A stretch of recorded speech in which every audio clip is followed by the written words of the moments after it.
A un año del colapso de un tramo de la línea 12 del metro, es posible reconstruir las causas del accidente y exponer las responsabilidades gracias a la información disponible, principalmente a partir del informe de la Comisión de Investigación de la Asamblea del Distrito Federal sobre la suspensión temporal del servicio en 2014 y al peritaje de la empresa DNB sobre la falla ocurrida en 2021. Para entender la problemática de la línea 12 necesitamos hacer historia. El anteproyecto fue realizado por la empresa Cominsa, la cual concluyó que la mejor alternativa era la construcción de 20 estaciones subterráneas y otras 3 a nivel superficial. Y esa fue la solución que se sometió a licitación en el año 2008. En junio de 2008, la obra se adjudicó al consorcio integrado por las empresas ICA, Alstom y Carso.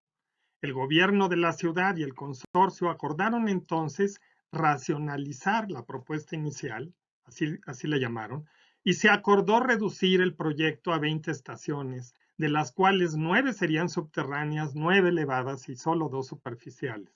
Todo esto para obtener una reducción en el costo y en los tiempos de ejecución. Las 9 estaciones elevadas se resolvieron con 2 soluciones distintas, 3 en concreto asignadas a ICA y 6 en acero correspondientes a Carso. La dificultad de adaptar la solución en superficie para evitar demoler los inmuebles ya existentes condujo a que el nuevo trazo tuviera una serie de curvas muy cerradas, lo que en combinación con los trenes de rodadura férrea que se eligieron habrían de causar los primeros problemas. En el año 2007, el sistema de transporte colectivo Metro realizó un estudio sobre los trenes que concluyó con el hecho de que aun cuando la opción más económica fuera la férrea, por razones de compatibilidad con el resto de la red y de seguridad operativa, era preferible adoptar la solución neumática. No obstante, el 31 de mayo de 2010, el STC asignó por adjudicación directa a la empresa CAF de México, en asociación con Provetren, el contrato de prestación de servicios a 15 años para el arrendamiento de un lote de 30 trenes de rodadura férrea. Para llevar a cabo la construcción de la línea 12, en abril de 2009 se creó el órgano desconcentrado denominado Proyecto Metro del Distrito Federal, el cual quedó a cargo del ingeniero Enrique Orcasitas Manjarres. Bajo la modalidad de proyecto integral, el consorcio constructor se hizo cargo de subcontratar a diversas empresas, tanto para la elaboración del proyecto ejecutivo como durante el proceso de construcción. De esta manera se hizo también la contratación del director responsable de obra y del corresponsable en seguridad estructural. La supervisión integral del proyecto estuvo a cargo de la empresa IPISA, apoyada ya en la obra por IACSA en la obra civil de superficie, LITSA en la obra civil subterránea y CONISA en la parte electromecánica. La certificación electromecánica se contrató con el consorcio DBI ILF TVHC.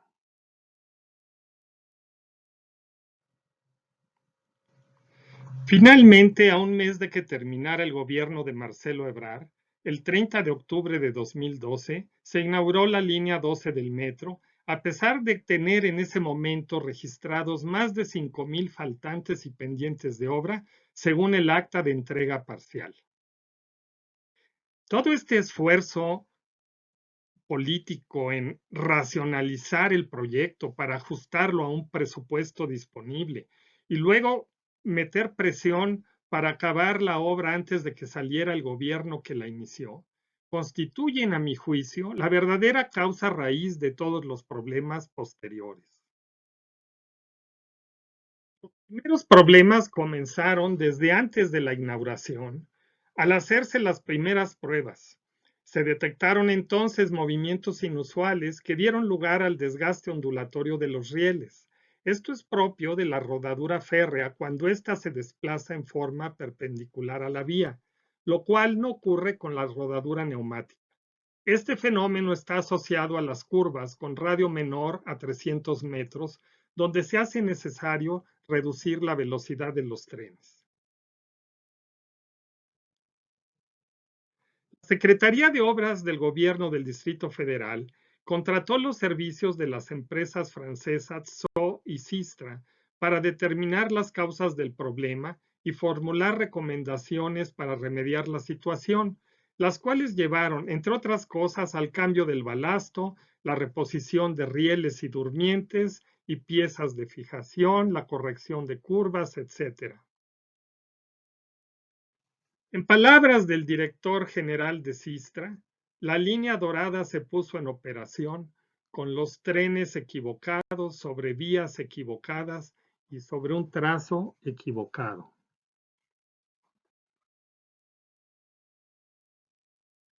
El sismo de septiembre de 2017 fue una primera llamada de atención sobre la falta de calidad en la obra civil en el tramo elevado con solución metálica, que fue el asignado a Carso, pues se presentaron agrietamientos y pérdida del recubrimiento en las bases de algunas columnas, lo que puso en evidencia la falta de estribos de confinamiento.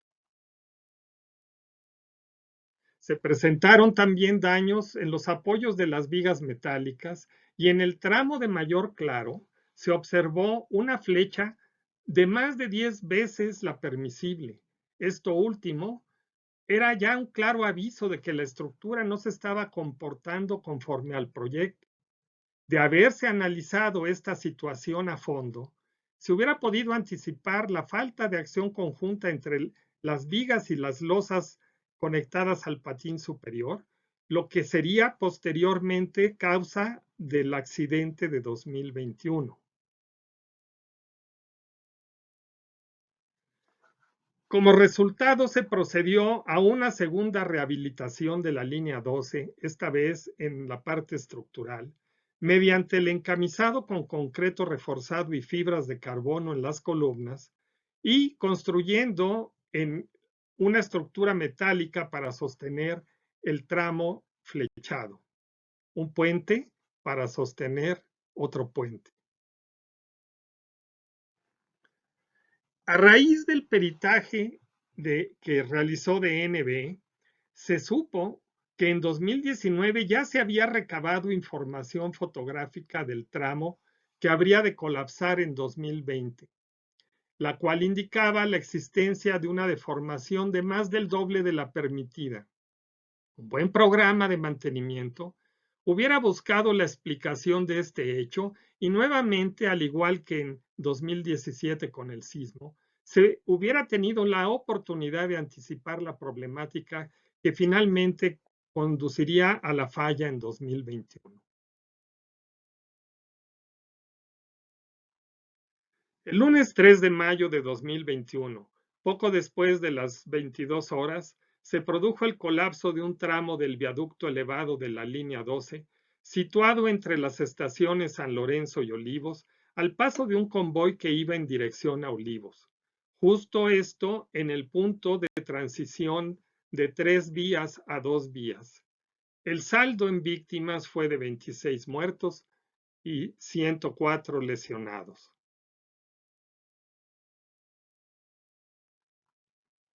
La primera acción después de la tragedia la organizó el Colegio de Ingenieros Civiles de México mediante la revisión de la seguridad del tramo elevado de la línea 12 con varias brigadas de sus asociados.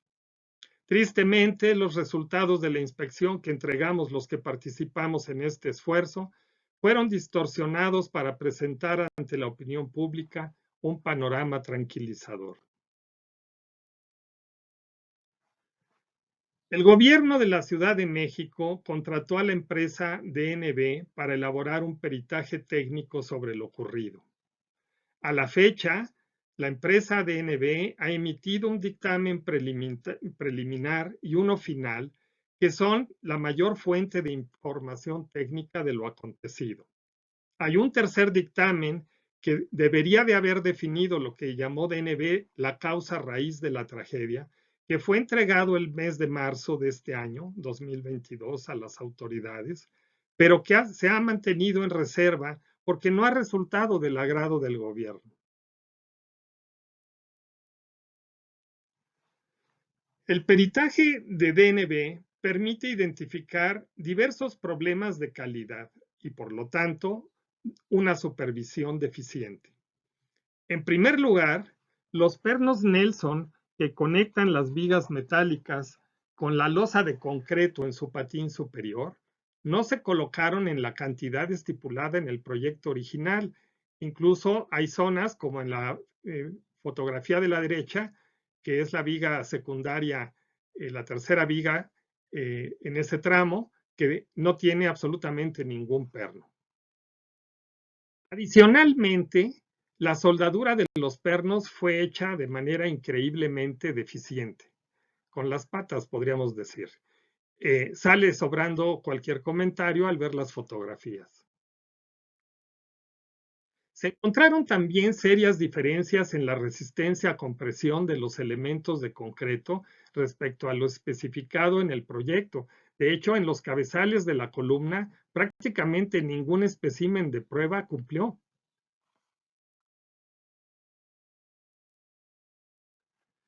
Aunque DNB no hace mucho hincapié en ello, en mi opinión, hubo un grave problema de diseño en el tramo fallado, donde se presenta el cambio de estas 3 a 2 vías mediante la unión de una viga secundaria en el centro del claro de la principal, generando en ese punto una concentración de esfuerzos que actuó como disparador de la falla.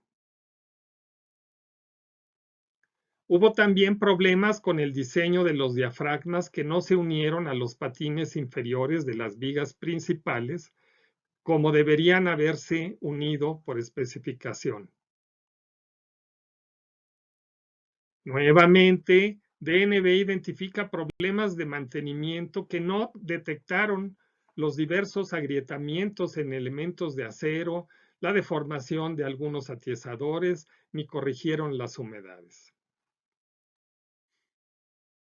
Todo esto condujo a una tercera rehabilitación que se encuentra ahora en proceso y que es un refrito de la segunda rehabilitación, consistente en el encamisado de las columnas con fibras de carbono y la construcción de un bajopuente para sostener al puente original, esta vez de manera más generalizada a lo largo de la línea elevada de acero.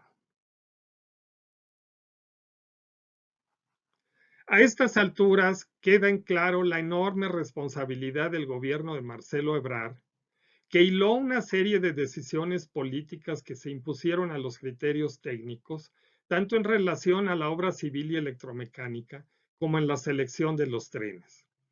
A falta del tercer dictamen de DNB, esta, para mí, es la verdadera causa raíz del problema.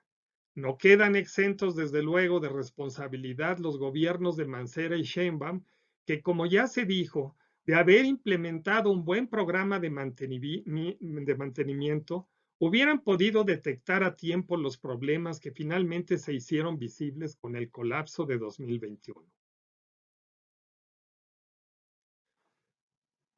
En cuanto a las responsabilidades técnicas, es triste constatar que una organización de la obra, que tenía al menos 6 niveles de revisión, 6 tamices, 6 cribas, no hubiera sido capaz de evitar los problemas de calidad y diseño que se han descrito.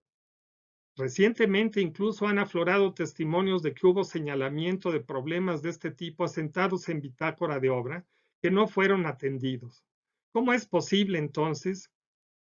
Primero, que no se hayan atendido, y segundo, que quien detectó los problemas y no fue escuchado, no haya tenido la capacidad de hacer una denuncia pública y retirarse de la obra.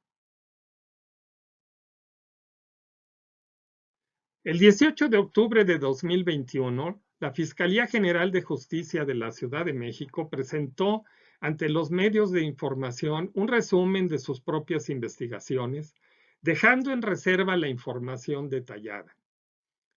En el mismo evento, La fiscal general anunció que el proceso penal en contra de las personas morales sería canalizado por la vía de un acuerdo reparatorio, bajo la premisa de lo que erróneamente llamó justicia alternativa, queriendo haber dicho justicia restaurativa, la cual, según ella, puede ofrecer mejores opciones para acelerar la reparación integral de las víctimas. Cabe decir que esta justicia alternativa no se hizo extensiva a las personas físicas. La justicia restaurativa, que no alternativa, se basa en el reconocimiento de la culpa por parte del ofensor y en la aceptación de esto por parte del ofendido. Esto no es así en el caso que nos ocupa, cuando el ingeniero Carlos Slim, cabeza del Grupo Carso, ha declarado reiteradamente que la línea 12 no tiene vicios ocultos de origen. Este trato respecto a los responsables contrasta con situaciones semejantes como el colapso del Colegio Repsamen ocurrido en 2017, donde actualmente la dueña sufre una sentencia de 36 años de prisión, un DRO 208 años, otro está en prisión esperando sentencia y un tercero está prófugo. Como decía mi abuelita, o todos coludos o todos rabones. Quien quiera tener acceso al informe detallado de 40 páginas que he tratado de resumir aquí, lo puede descargar en el grupo de Facebook Evaluación y Reparación de Estructuras por Sismo, un grupo público, no hay ninguna restricción a la entrada. Me despido agradeciendo su atención y recordando una copla del Martín Fierro. Mas nadie se crea ofendido, pues a ninguno incomodo, y si canto de este modo por encontrarlo oportuno, no es para mal de ninguno, sino para bien de todos.